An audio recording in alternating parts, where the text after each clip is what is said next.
نعم بسم الله الحمد لله والصلاة والسلام على رسول الله وعلى آله وصحبه وسلم وبعد. twabwiwe n'intumwa yacu Muhammadin sallallahu alayhi wasallam ibyiza bitandukanye byo gusura umurwayi mu Islam. Ikaba ari ibada muri zimwe muri ibada zaje tubwirwa na Mtume sallallahu alayhi wasallam, ibada dusanga muri sunna za Mtume wacu sallallahu alayhi wasallam. Muri hadithi yakiriwe na Muslim, intumwa y'Imana sallallahu alayhi wasallam aratubwira ngo haqqul muslimi ala al-muslimi khamsu, ukuri umuyisilamu afite kuri mugenzi we n'ibintu bigera kuri bitanu. Ukuvuga ngo ibi bintu bitanu buri muyisilamu bigomba umuyisilamu mugenzi we, ni ngombwa ko ugomba kubyubahiriza kuri mugenzi wawe w'umuyisilamu.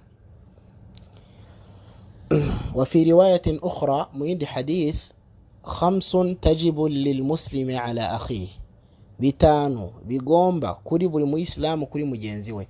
Mu yindi hadithi havuzwe bitandatu. Raddu salam, muri byo harimo kwigira gutorera salamu umuyisilamu yikiriza. Wa tashmitu al-atis, harimo ko iyo umuyisilamu yitsamuye akavuga alhamdulillah uvuga yarhamukallah, nawe agasubiza ngo yahdikumullahu wa yuslihu balakum. Harimo ijabatu da'wa, harimo kwigira guhamagaye witabira ubutumire bwe.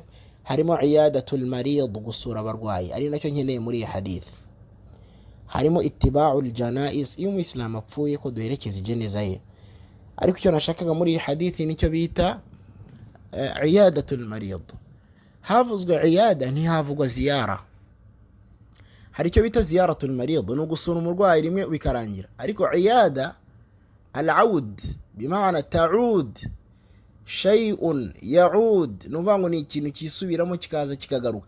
Nuvuga ngo intumwa y'Imana ntabwo yatubwiye ngo dusure umurwayi rimwe birangira, ahubwo yavuze ngo ujyeyo ejo wongere umenye hali, wongere usubireyo, wongere usubireyo, wongere usubireyo.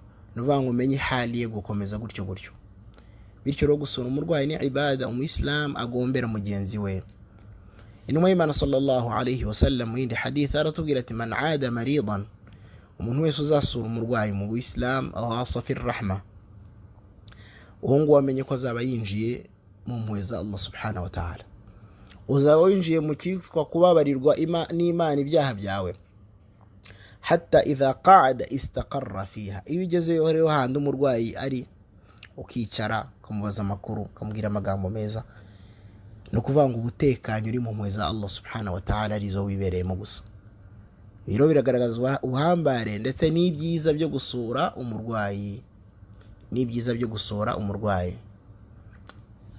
Mtume sallallahu alayhi wasallam muri hadithi yakiriwe na Bukhari ya Abi Musa al-Ash'ari radiyallahu anhu, intumwa y'Imana yaravuze ngo at'imul ja'i'a, mugaburire ushonje. Muri ibada nziza harimo gutanga ibiryo, kugaburira ufite inzara. Wa'udul marida, Mtume aratubwira ati musure n'umurwayi. Urumva ko ni ibada nziza iyo ngiyo, musure n'umuntu urwaye. Wafukul ani, ndetse mufashe nukomerewe cyangwa se al-asir, imbohe, imfungwa n'abandi bagiye batandukanye bafite ibibazo bikomeye. Urabona ko muri hadithi intumwa y'Imana sallallahu alayhi wasallam mu byo yavuzemo harimo no gusura umurwayi. Ni ibada ikomeye cyane mu Islam. Yewe n'intumwa y'Imana sallallahu alayhi wasallam yakundaga gusura abarwayi. Nta nubwo yasuraga abayisilamu gusa abarwayi, yasuraga n'abatari abayisilamu.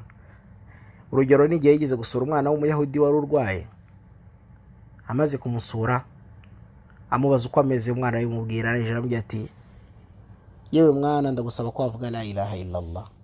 Ahanga dukuremo n'isomo ko igihe usuye umurwayi utari umuyisilamu, ugeze mu bihe ubona atari byiza ko ari byiza kumubwira kuvuga la ilaha illallah, kubera ko hadithi iratubwira ngo umuntu uzapfa iryo jambo rijya sorejeho azaba ari umuntu wo muri aljanna. Intumwa y'Imana sallallahu alayhi wasallam yagerageje gusubirisha wa mwana kuvuga la ilaha illallah. Wa mwana yareba ise wari ku ruhande w'umuyahudi, yareba na mtu muri kubimubwira, akavuga ati ninumvira uyu mugabo Muhammad data si turi bumererane neza.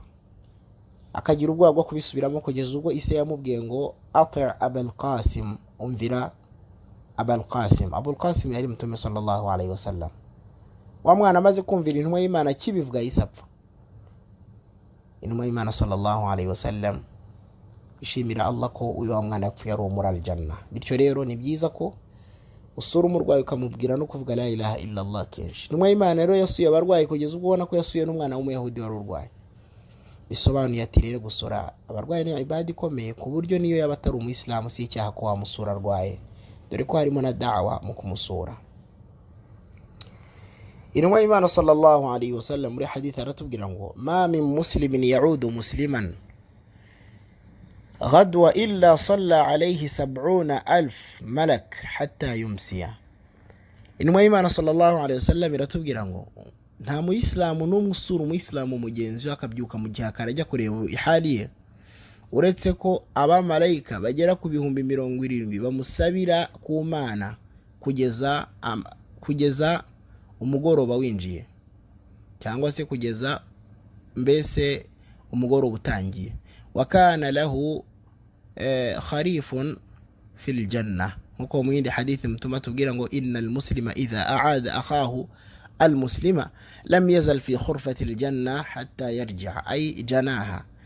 Intumwa y'Imana sallallahu alayhi wasallam tugaragarije ko umuyisilamu igihe cyose asuye umuyisilamu mugenzi urwaye ahora ari hasi mu bicucu by'ibiti byo muri aljanna kugeza igihe agarukiye.